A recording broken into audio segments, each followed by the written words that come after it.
pense pas vraiment que ça a été des exemples pour nous, mais je pense que d'une certaine manière, ils nous ont montré qu'on pouvait aussi développer d'autres choses à côté et que cette notoriété elle pouvait servir à quelque chose.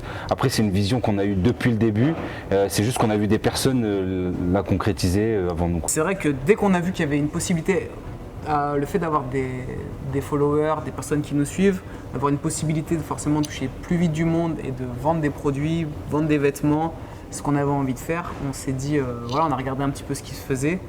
Et c'est ce genre de personnes qui nous ont montré que c'était possible, que très vite la marque elle pouvait très vite grossir. Mais à la base, c'est pas ce genre de personnes qui nous a sur lesquelles on s'est inspiré. C'était comment ça s'appelait?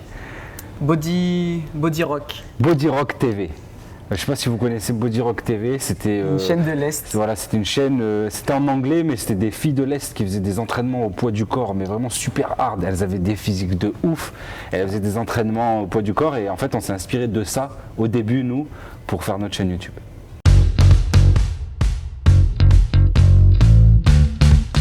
On peut reprendre Arnold Schwarzenegger. Alors c'est quelqu'un qui est quand même très emblématique dans le milieu du bodybuilding, et nous c'est pas spécialement pour ça qu'on aime ce personnage, et d'ailleurs on n'est pas fan de Arnold Schwarzenegger. Enfin, moi, il y a une petite partie de moi qui est fan, mais on n'est pas vraiment fan, c'est juste que on est vraiment admiratif du parcours de la personne, d'où il vient, où il en est arrivé et tout ce qu'il a fait dans sa carrière, parce que vraiment c'est incroyable d'avoir été champion de bodybuilding, champion incontesté, gouverneur et acteur à Hollywood, quoi, sachant que le mec c'était un Autrichien d'un petit village. Plaisir, souvent quoi. Des gens un peu polyvalents, qui ont fait plusieurs choses et surtout qui ont vraiment fait ce qu'ils avaient envie de faire. Après dans le fitness, Idy Guzman c'est vrai parce que c'est un des mecs qui a réussi, Mark Fit aussi il a réussi, après il y en a plein d'autres. Ouais. Mais par exemple, chez PJ il aime beaucoup Will Smith. Will Smith, non mais bon, le mec il est acteur, chanteur, producteur. Voilà, il a plein de flèches à son arc. Moi, si je devais dire quelqu'un qui m'avait inspiré au niveau aussi du business, je dirais Booba, parce qu'il a fait quand même beaucoup de choses, de la musique, du parfum, des sapes, voilà. Et en ce qui concerne le physique, c'est un qui... Je vais être assez classique, hein. Moi j'aime bien Lazar Angelov. Ouais, je pense que c'est le boss du physique. Voilà, après on sait que Lazar Angelov, il est sûrement pas totalement naturel, donc voilà, si on devait prendre des physiques atteignables, je dirais moi-même.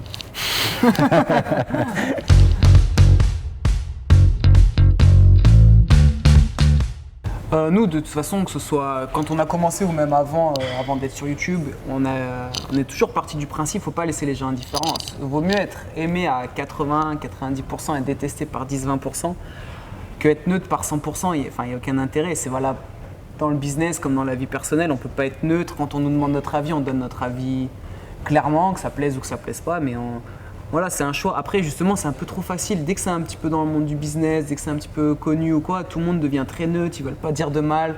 Ils veulent surtout avoir une image lisse. Sauf qu'après, derrière, ils se permettent des choses. Et entre guillemets, c'est des faux culs. Il vaut mieux être honnête. Bien sûr qu'il y a des gens qui ne seront pas d'accord avec notre méthodologie, avec notre manière de nous entraîner, notre manière de manger. Il y en a, ils n'aiment pas notre lifestyle. Après, c'est un choix. Voilà. Après, il y en a, ils n'aiment pas notre gueule, tout simplement, quoi. Après, il y a plein de choses aussi je pense, qui ont fait que soit on est aimé, soit on est détesté. C'est que déjà, on n'est pas du genre à se plaindre, on n'aime pas du tout se plaindre. On préfère 100 000 fois plus être envié que être plaint. Et dans la mentalité française, en tout cas la vieille mentalité française, c'est voilà, il ne faut pas trop se montrer, il ne faut pas trop montrer ce qu'on fait ou ce dont on est fier. Voilà, il faut rester assez discret, être gentil avec tout le monde. Alors nous, on critique très peu de personnes, mais quand on le fait, c'est à visage découvert et tout le monde le sait, il n'y a pas de problème. Alex, tout à l'heure, il prenait l'exemple de Booba, il va paraître un peu pour un arrogant, pour un prétentieux. Mais c'est comme ça que ça rend, je trouve, c'est une personne inspirante où on se dit il a réussi. Alors certes, il va un petit peu avoir de la prétention, mais c'est normal.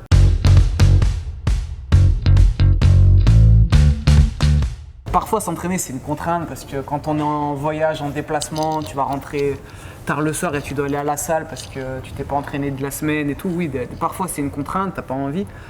Après, ça reste quand même une passion et puis ça n'empêche pas que certaines fois, on s'entraîne moins sur une période parce qu'on n'a pas pu et que, je veux dire, on culpabilise pas. Comme on dit, c'est un lifestyle, donc ça veut dire que le but, c'est pas de prendre 10 kilos sur un an ou d'être au top pendant 2-3 ans et après de tout reperdre et de finir comme 95% des gens à 50, 60 ans. Non, le but, c'est un lifestyle, on sait qu'on est parti pour toute une vie, donc si on rate 3-4 jours, on rate une semaine, on se dit, voilà, bien sûr, on est un peu déçu, bien sûr que voilà, la reprise, c'est un peu plus dur.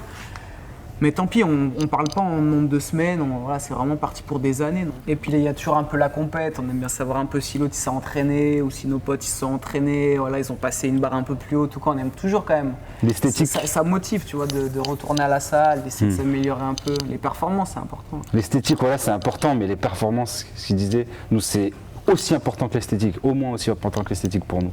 À chaque fois qu'on va à la salle, il faut qu'on tire, qu'on pousse lourd, qu'on déplace lourd, voilà. C'est ce qu'on aime.